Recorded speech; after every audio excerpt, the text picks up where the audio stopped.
Well, I won't say good morning because you might be watching this in the evening. But hello and welcome back to The Leftovers. We have Roger with us. Thank you. And thank you for inviting me. It's a pleasure. It was supposed to be last week, but we had some miscommunications. But we made it happen. Don't look at me in that tone I wasn't of voice. going to say it was your fault. But it was. Anyway, here we are. I don't know if this is our final episode of the leadership. I don't think it is. But we've been going through our leadership team, getting their testimonies. And so here we are with Roger. You're part of the team. You're in the ministry team. Are you in the leadership team? Yes. Yes, Yes. I can't remember to be honest, Roger. But we have a lot of laughs, you and me. So this should be quite an entertaining episode. Well, I didn't come to be entertained or indeed to entertain anybody, but you might be right. Right. So now and again, these moments come and go. sometimes we enjoy ourselves. We'll start at the very beginning. Yeah. So where are you from, Roger? Oh, well, I was born, no, I was born in the wonderful county of Kent. Lovely. I am a man of Kent, England's not a garden. Kentish man. Not a Kentish man. Garden of England. Yeah. That was a little while ago. Amazing. Of course. Whereabouts? Yes. A village called Halling. Okay. Anywhere Heard of near? No, not at all. No. Anywhere near Sheppey, Cambridge? What kind of area? Which isn't in Kent, but you know. I meant Canterbury. Right. I've done that before. No, it's between the Medway towns, as they're called. So you've got Rochester, Chatham, Okay. Strood, Chillingham. Between there and Maidstone runs the River Medway. Okay. And I was Right down there. my early formative years along that river bank. Famously, a county with. Are there no Premier League teams in Kent? No Premier League teams. No Premier League teams. Bit like Norfolk, Bit really. like Norfolk, yeah. So, what brought you to Norfolk then? If we Right. Well, let's lead into do that. That will tell a bit of a story. So, I grew up, and I was always keen. I was always active in going to church, and this was my parents' wish, I guess, rather than anything that I felt strongly about. But I did it, and so we're talking first of all a Baptist chapel, and then later on a congregational church, and therein lies a tale really, because the congregational church decided in its infinite wisdom that I was a suitable candidate for the ministry. So I started a course of study. How old were you at this point? Oh, well, you caught me out. I was. Do apologise. Yeah, I would have been 24 at this point. So anyway, I started a course of study with the intention of becoming a minister in the United Reformed Church. So far so good. Off I go to Manchester. Quite a trek. Quite a trek, but I got there, and I began what was due to be a 4-year course of study, and I actually completed the initial 3 years. The next year was a bit odd for reasons that I'll come to in a minute. But what I wanted to point out was that God makes rules, therefore He is perfectly entitled to break them if he wants to. So here I was at theological college, learning all about the Bible and particularly the ins and outs of congregational church, which, in case any congregationalists watching this, they were okay. Fine. Just in case. Just in case. Anyway, while I was at university there, I started to go to the Christian Union, and in course of time, I realised these people know somebody that I don't really know. Okay. As I started to get to know them, so I found they were always talking about this person that they knew called Jesus. And so you were training for church leadership before you were converted, would you say? Yes, Okay, yeah. that's interesting. That's what I mean about he makes the rules, so Yeah. he can break Yeah. if he wishes. So the next point is I get saved, as we generally call So it. 25, 26? Yeah, and began my life with the Lord, and getting saved for me meant this opened up, and prayer became a personal meeting between me and this Wow.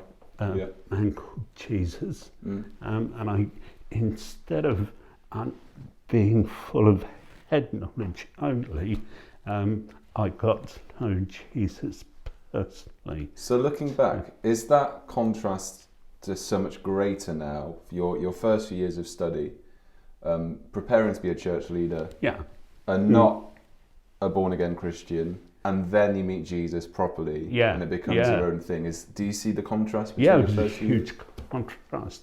I almost immediately realised that a lot of the other people who were on the course training to become ministers didn't really know the Lord. Was this themselves. was this a Bible college, or was this a theology course? At Yeah, it was. university?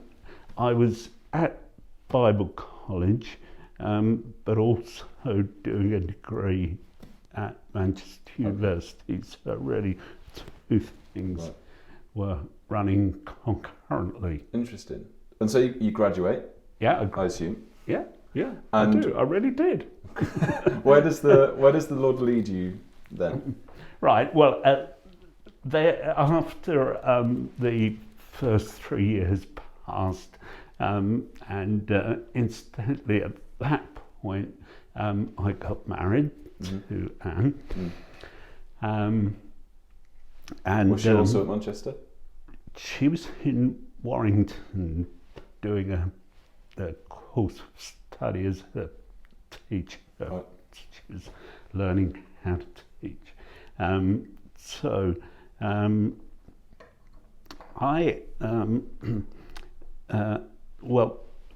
I suppose really it was due to Anne's link with one of the students that she knew from her college days, who by now was in Norwich teaching and had joined a house church here in Norwich, and she said to us, "Why don't you come down, have a look, see what house churches are about?" So we came down, had a look. While we were here, we got a word of prophecy, a very clear word saying, leave what you're doing, move down to Norwich. Right. So You did it. wonderful, we did it. Yeah. No job. Soon discovered we got a baby on the way. Right.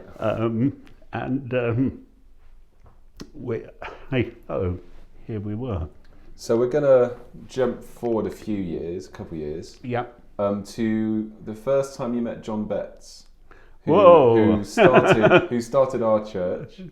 And I think there'll be a few things that happen in between. So feel free to talk about that church experience as well, because I'm quite intrigued into that. Actually, let's do that. What was that church experience like? Right, the church experience that we came down and joined was a small house church, about maximum dozen people living communally. Okay. Is that the word I want? Living together anyway.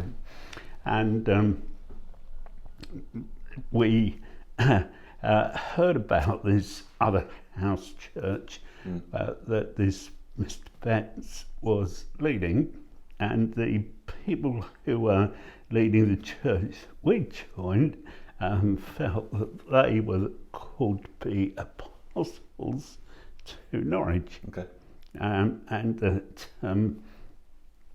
people like John Betts and the other leaders of that particular group, which was much larger and stronger than we were, but nevertheless should submit to them as the apostles of the area.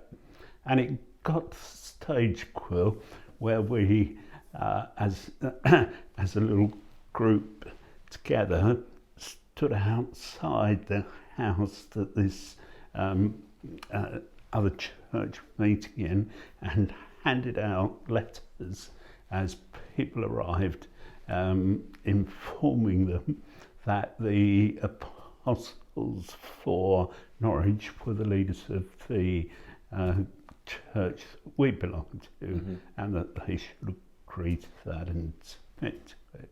Okay. Obviously. Needless to say, it didn't go down terribly well. I can't imagine John at that moment. As you might imagine. Oh yes, you handed out letters, didn't go to plan. Yes, which, as you might expect, led to a little bit of contention between us then. Yeah. What resolved it, again, was quite remarkable. One of the members of our little group was married. They weren't living together, but she was married to this man, and he died. He was, in fact, the second of her husbands that had died under rather mysterious circumstances. Anyway, as a result, we were asked to do the funeral because by this time the leaders of our church had gone over to New Zealand. Of course, as apostles for an area would. Which rather undermined their whole argument about apostleship, left Anne and I rather floundering, but we felt we ought to at least try and take care of these dear people who were left. So here I am, responsible for taking a funeral, which I'd got no experience of, and I decided, after we prayed about it as a group, I decided that I should go and talk to none less than John Betts about this funeral. Now, by rights, he should have barred and locked the door, not let me in, let alone talk to me. But as we know, grace is a great healer of relationships and so on. And I have to say again, as I've said before, John was very gracious to me, led me through the necessary little bit of learning that I needed to do about how to conduct a funeral, and I did it, and that led to Anne and I and one or two others from that little house church joining house church that John was the leader of. And So there we so, are. what was that? 80s? No, by then we're still in the 70s. Okay. It's only really memory doesn't help me a lot, but would have been about 76. Okay. And so, Yeah. 76, the 80s arrive. They do. And Yes. there's a few events that happened in the 80s, I believe, that changed the church. Yeah. in some The ways. church we joined grew mainly by addition of people who were already believers. Mm-hmm. Yeah, you maybe noticing that we were the latest thing. So everybody Meeting in cinema and things like meeting that. in Yeah. cinema. How could that be? And eventually we grew to about 500, Mm-hmm. and there were 4 of us who were elders. I was one of them, and the next really significant happening for that church, which was part of harvest time, Yeah. was that we decided to break with harvest time, Yeah. and that really was the right decision to make, but it split the church really seriously, so that there were a number who stayed with John and I, but there were an even greater number Sure. who didn't, and it became, of course, because of the background of the church and the size that it grew to, became sort of cause célèbre in Norwich, Right. amongst other churches, understandably. So where did that lead you as a team then? Because you didn't leave the church, obviously, because you're still here. Still here. So where did that lead you to? That resulted in us looking round for suitable premises to hold meetings. So we were no longer able to sustain the cost of meeting in the Odeon Cinema, which in those days was 1,000-seater.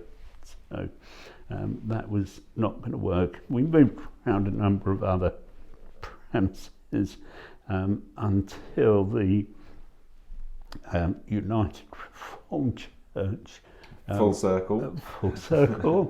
offered us the very, it's got to be the Lord, Yeah. but offered us the opportunity to come and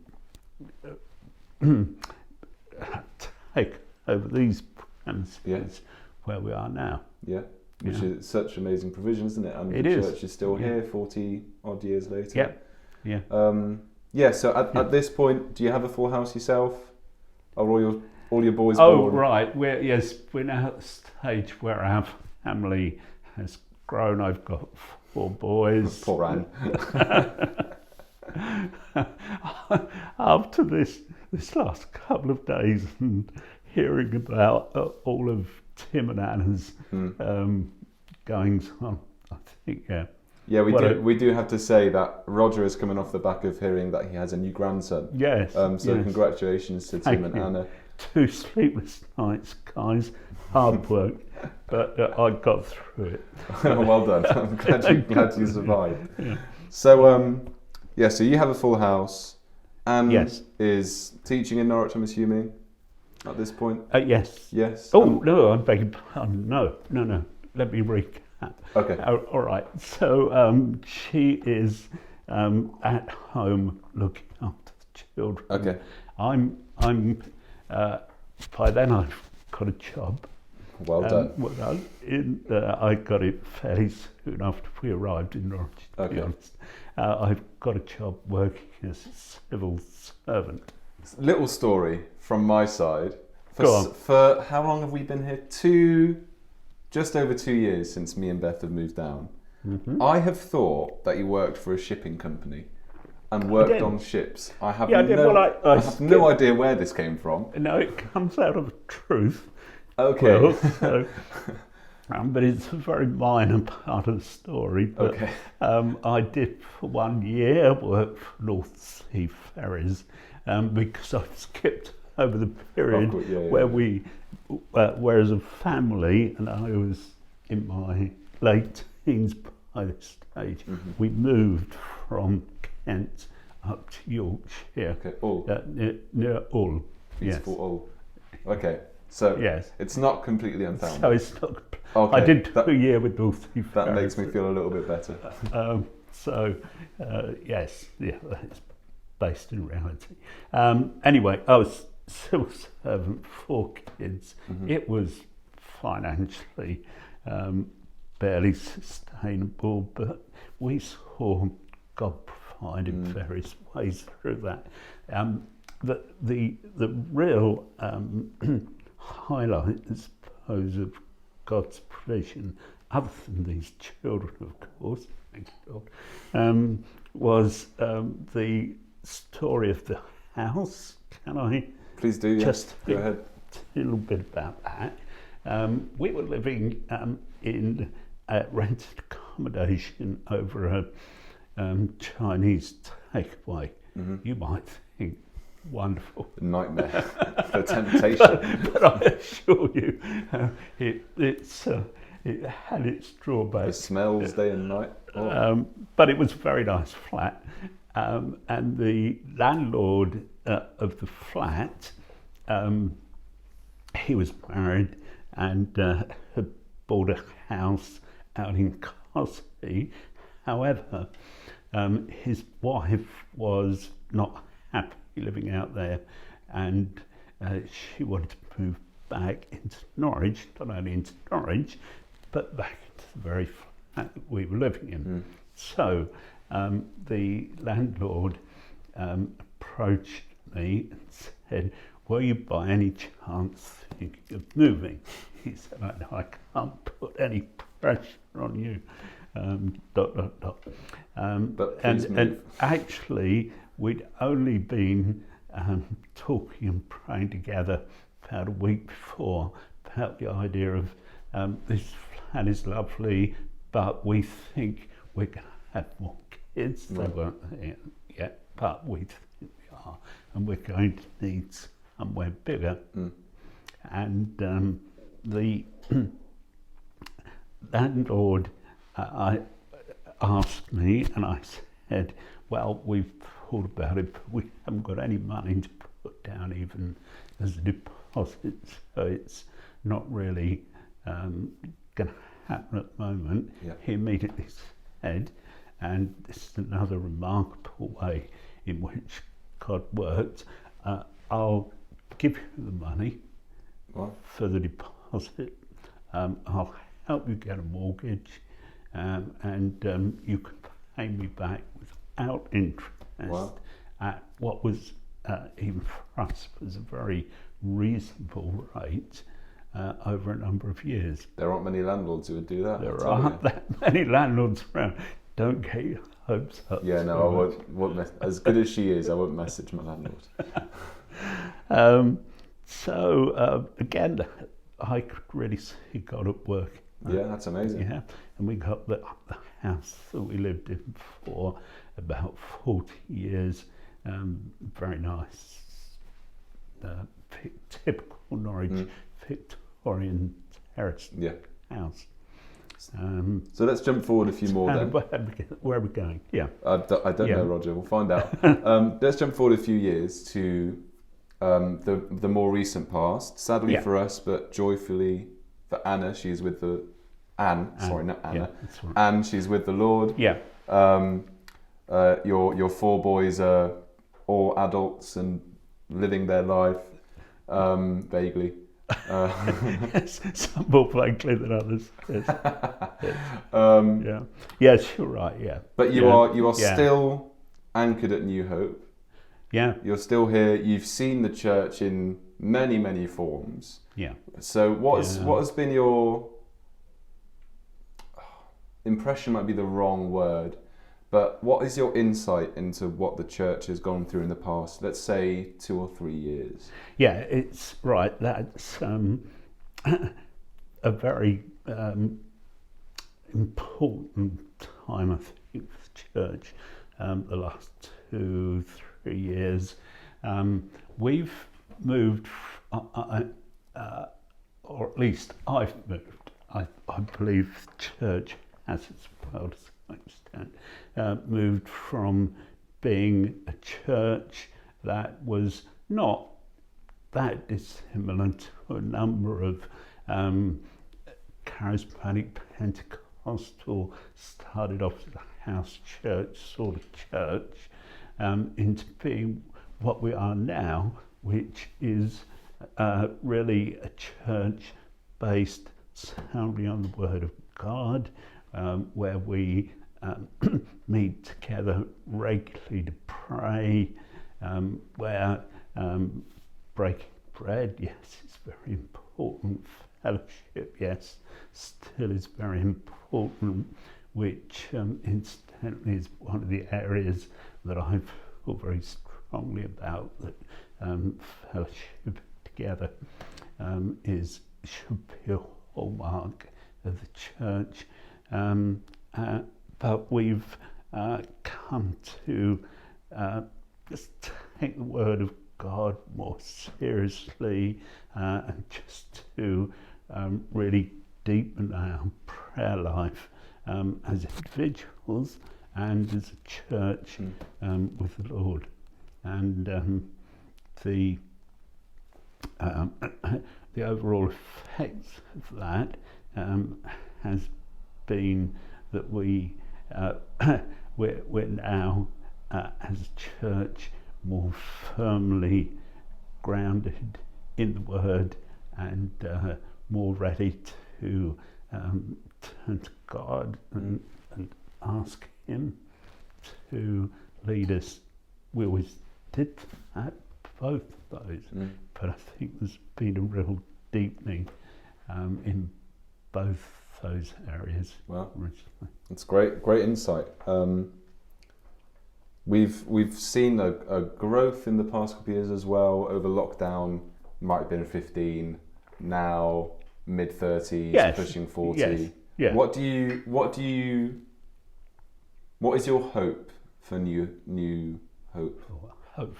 What is your Very good. hope for the Christian Fellowship Norwich? Yes. Whichever Yes. word name we want to call it. I'm confused. Yeah. But what was your hope for the, let's say, next 5-10 years? Well, first of all, we're here in Lakenham. Yeah. So it's a real hope that the work that we've done here in Lakenham is going to be fruitful, and that we get to see people, including young people, of course, but we're going to see people turning to the Lord and calling New Hope their church. In other words, saying, I belong here, I belong first to the Lord, but my church is here at New Hope. So that's the real basis of any hope that I have. And as with any church, well, it can be frustrating to see people come and you think, yes, they belong here, and then you look around a few months later and they've, for whatever reason, they've moved on. And church, in my experience anyway, seems to be a little bit like that. Yeah. People come but we have grown. I think that's it's got to be good news. Yeah. And we have a fellowship here, I think, that welcomes people in, and we our aim is to disciple them where they need discipling, so that they can enjoy that strong relationship with the Lord. And this again is very important in my understanding of what God wants to do, meet their destiny. Yeah. So I firmly believe that we all have a God-given destiny, and part of the work of any church should be to not only facilitate that, but to help people as individuals grow and achieve that destiny. Come as you are, change and leave more like yes, Jesus. Yes, very good. Yeah, amazing. Is there anything else you'd like to share? We've hit the half-hour mark. Right. We've hit your tight timeline. Busy schedule. I don't want to go on too much longer because I've got an appointment to get my hair cut. Well, you know, very I'm important. sorry. I mean, this is very important. No, I completely agree. Well, thank you for putting some time aside in your busy schedule, yeah. Roger. Can I say one thing? Yes, go ahead. I was talking about the point where I became a believer, right? Met Jesus personally. I was a classic John 3:16 conversion. Wow. That it was that verse. I was reading it, and suddenly it hit me. Yeah, God loves the whole world, but He loves me. Yeah, little old me. That was what really broke through into my life. And I remember kneeling down by the side of my bed in my study room, bawling my eyes out, but with joy, because I knew I'd found that treasure that everybody needs to find.